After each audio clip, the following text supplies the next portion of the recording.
Bonjour à tous, bonjour à toutes. Je suis très heureux de vous retrouver pour cette nouvelle vidéo de ressourcement spirituel qui sera la dernière sous cette forme-là. Il y en aura bien d'autres, mais sous d'autres formes. Alors en cette fête de la Trinité, que la paix et la joie nous accompagnent durant tout ce temps de ressourcement spirituel.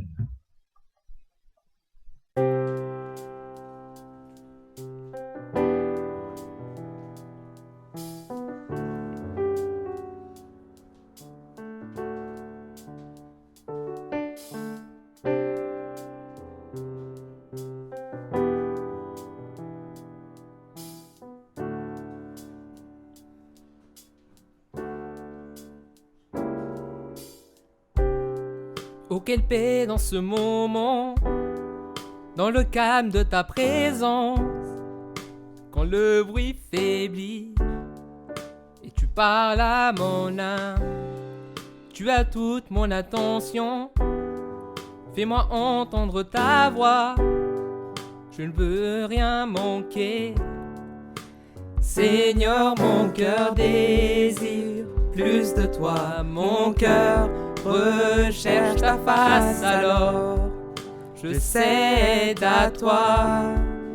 Et tout en moi est ému par ton amour, captivé par qui tu es. Conduis-moi à te connaître plus encore. Je veux m'approcher de toi, laisser mes peurs derrière moi. Seigneur, viens toucher ma vie à nouveau. Oh, oh, oh.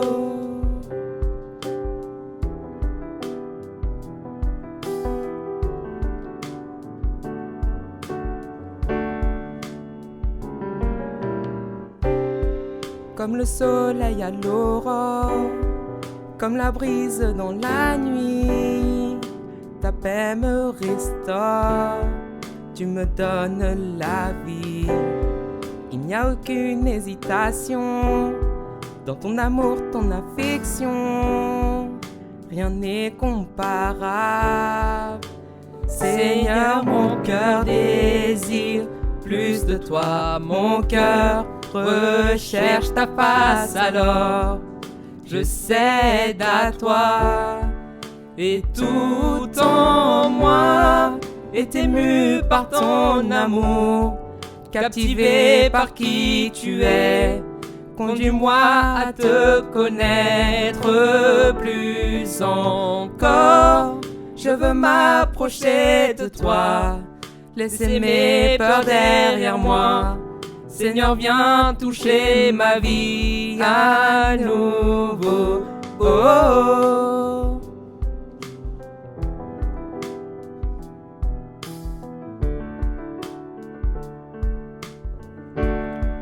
À toi j'ouvre mon cœur, Seigneur. À toi j'ouvre mon cœur à jamais. Donc fais ce que toi seul sais faire. Jésus, viens régner dans ma vie. À toi j'ouvre mon cœur, Seigneur. À toi j'ouvre mon cœur à jamais. Donc fais ce que toi seul sais faire. Oh Jésus, viens régner dans ma vie. Et tout en moi est ému par ton amour, captivé par qui tu es. Conduis-moi à te connaître plus encore. Je veux m'approcher de toi, laisser mes peurs derrière moi.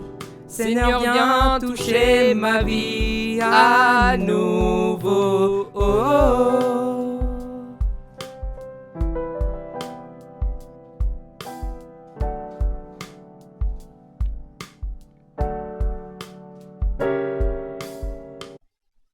Trois brèves lectures pour cette fête de la Trinité. Tout d'abord, dans le livre d'Ésaïe, au chapitre 65, Parole du Seigneur. Oui, je vais créer un ciel nouveau, une terre nouvelle. On ne se souviendra plus du passé. Soyez plutôt dans la joie. Exultez sans fin pour ce que je crée, car je vais recréer Jérusalem pour qu'elle soit exultation et que son peuple devienne joie. Deuxième lecture dans l'évangile de Jean au chapitre 15. Si vous gardez mes commandements, vous demeurerez dans mon amour. Comme moi j'ai gardé les commandements de mon Père, je demeure dans son amour. Je vous ai dit cela pour que ma joie soit en vous et que votre joie soit parfaite. Mon commandement le voici, aimez-vous les uns les autres comme je vous ai aimés. Et la dernière lecture, dans la deuxième épître aux Corinthiens de Paul, le 13e chapitre. Alors on pense que les chapitres 10 à 13 formaient une lettre à part. Dans ces chapitres, vraisemblablement cette lettre, Paul défend vivement son ministère. Certainement a-t-il été remis en cause parce que certains prédicateurs itinérants avaient plus de talent oratoire que lui. Et voilà les derniers versets de cette lettre. Frères, soyez dans la joie, travaillez à la perfection, encouragez-vous, soyez d'accord, vivez en paix, et le Dieu d'amour et de paix sera avec vous. Saluez-vous les uns les autres par un saint baiser. Tous les saints vous saluent. Que la grâce du Seigneur Jésus-Christ, l'amour de Dieu et la communion du Saint-Esprit soient avec vous tous. Aujourd'hui, l'Église fête la Trinité. Alors vous avez certainement remarqué la belle formule trinitaire de Paul, que la grâce de Jésus-Christ, que l'amour de Dieu, que la communion du Saint-Esprit soit avec vous. C'est d'ailleurs pour cela que l'Église a choisi ce texte de Paul. Je ne méditerai pas avec vous sur ce dogme très complexe et qui d'ailleurs a été source de division. Oui, la Trinité a été source de division, de tension dans l'Église, de conflits et même de violence. Pensons à Michel Servet. Michel Servet a été condamné à mort, a été brûlé vif à Genève sous Calvin parce qu'il ne croyait pas en la Trinité.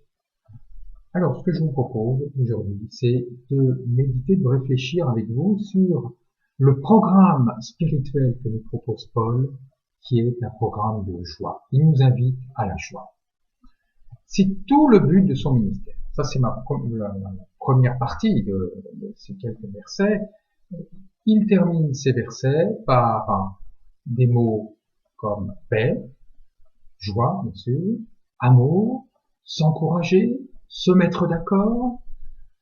Tous ces mots vont contrebalancer en quelque sorte le rappel vigoureux à l'ordre qu'il a lancé aux Corinthiens qui remettaient en cause son autorité et son ministère. Et si Paul a remis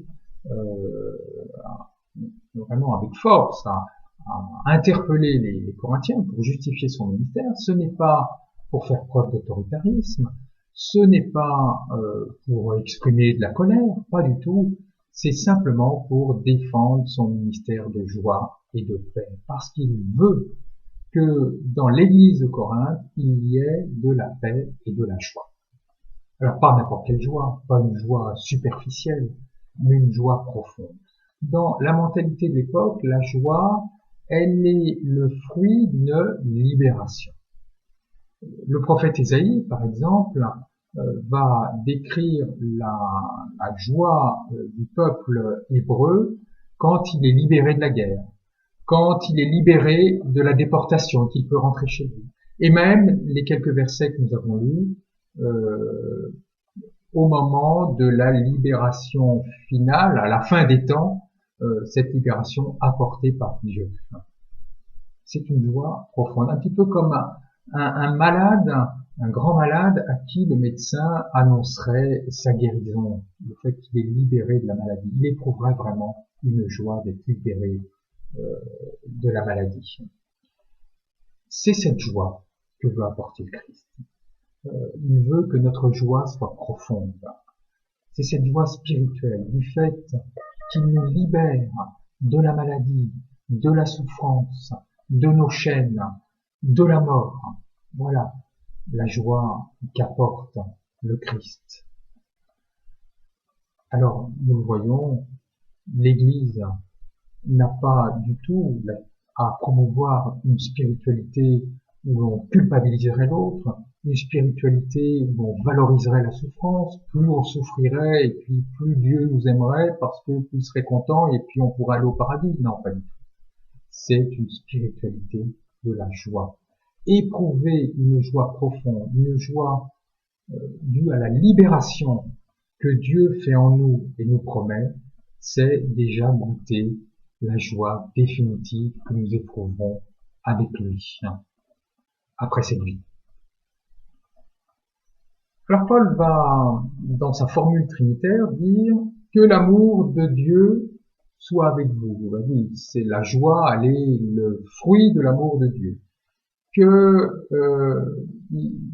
la grâce de Jésus-Christ soit avec vous. La grâce, c'est le cadeau, c'est-à-dire cet amour, cette joie nous est donnée gratuitement par Jésus. Et puis que la communion du Saint-Esprit soit avec vous, que l'harmonie soit avec vous, parce que le fruit de cette joie, c'est la concorde et l'entente entre les chrétiens. Alors on peut être surpris que Paul fasse un souhait, que la grâce de Jésus-Christ, que l'amour de Dieu, que la communion du Saint-Esprit soit avec vous.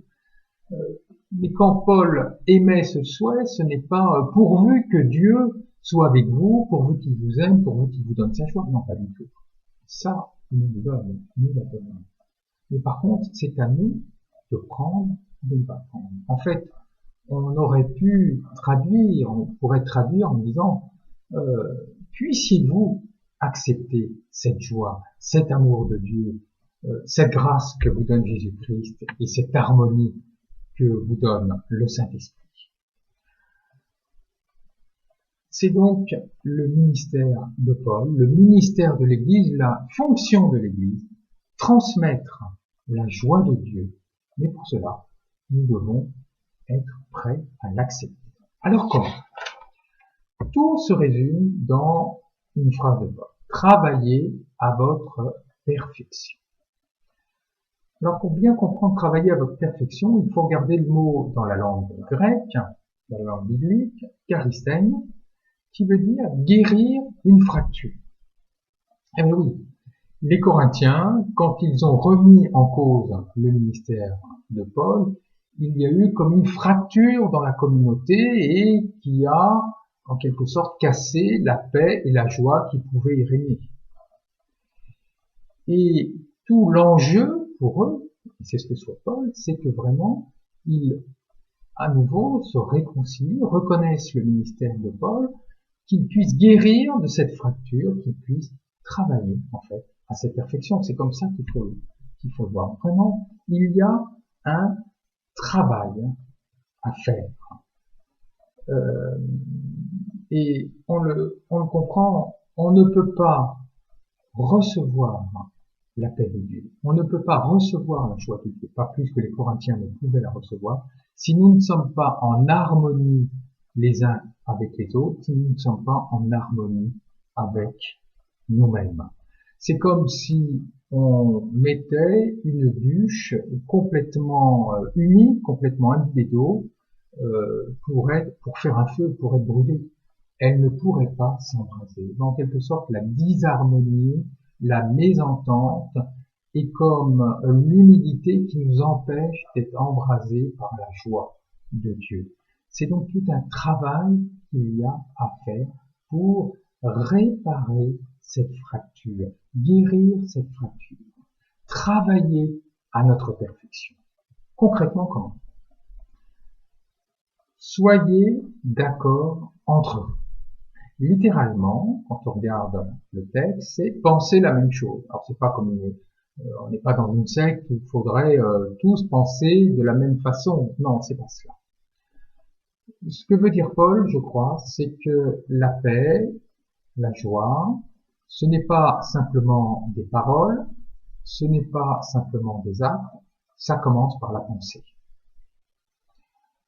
Rarement, nous ruminons des pensées positives. Nous ruminons plutôt ce qui ne va pas. Nous ruminons plutôt des pensées de colère, de tristesse, etc. C'est la nature de l'être humain, en quelque sorte. C'est son instinct de conservation. L'espèce humaine n'aurait pas pu se conserver si elle n'avait pas cherché, en quelque sorte, ce qui n'allait pas pour lutter contre ce qui n'allait pas. Mais aujourd'hui, ce n'est plus adéquat. Nous ne sommes plus des hommes préhistoriques. Il y a tout un travail de rééducation de la pensée pour justement avoir des pensées positives, des pensées lumineuses, des pensées de joie et des pensées de paix. C'est donc voilà, tout un travail qu'il y a à faire au niveau des pensées. Par la prière, par la méditation, par la visualisation positive. Et quand je parle de méditation et de visualisation, ces méthodes ne sont pas simplement la propriété des philosophies extrême-orientales, mais il y a aussi dans le christianisme toute une tradition. Donc vraiment, ce serait dommage de se priver de toutes ces méthodes. Nous sommes vraiment invités à cultiver des pensées d'harmonie, de paix, des pensées lumineuses. Deuxième conseil qu'il donne, encouragez-vous. Les parents le savent bien, les professeurs le savent bien, les éducateurs le savent bien. Quand nous encourageons un jeune, vraiment nous l'aidons à aller de l'avant. Et c'est ce conseil Paul, c'est ce que vraiment nous invite à faire Paul à Corinthe, mais aussi dans notre Église aujourd'hui, dans nos familles, parmi nos proches. Vraiment avoir des paroles et des actes d'encouragement qui sont source de paix et de joie, plus que les critiques qui sont là complètement désastreux. Et puis il termine par un dernier point assez surprenant, donnez-vous un saint baiser. Qu'est-ce qu'il veut dire par là? Dans les cultes, à l'époque de Paul, on avait l'habitude de s'échanger un baiser, un saint baiser. Alors c'était pas simplement un geste pour se dire bonjour, ça on a eu tout l'occasion de se dire bonjour avant le culte. Non, le saint baiser, c'est vraiment un geste par lequel on reconnaissait l'autre comme un saint, c'est-à-dire une personne mise à part par Dieu, aimée par Dieu, et que l'on devait considérer comme telle. Et se comporter en conséquence. Et vous voyez, dans nos cultes, ou dans les messes, le geste de paix a été réhabilité à juste titre. C'est un geste très fort, un geste symbolique très fort, par lequel vraiment nous voyons en l'autre une image de Dieu, une image du Christ, avec lequel nous sommes invités à entrer en harmonie. Paul invite à la paix, justement pour être en état de recevoir la paix et la joie de Dieu. Alors pour conclure, il y aurait eu plein d'autres choses à dire, notamment sur la formule très surprenante de Paul, les saints vous saluent. Là, je vous donne rendez-vous au culte Zoom du 7 juin. En tout cas, retenons deux choses. Le but de l'Église, comme le but de Paul, c'est vraiment de transmettre la joie divine, la joie du Christ, la joie de Dieu. Et pour cela, il faut être en état de le recevoir. Et pour cela, c'est le deuxième point, nous devons en nous et parmi nous travailler à la paix et à l'harmonie.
Je vous invite à la prière.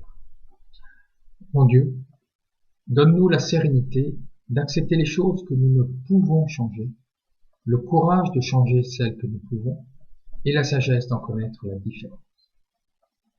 Que la paix et la joie que Dieu nous offre soient avec vous tous les jours de cette semaine et au-delà.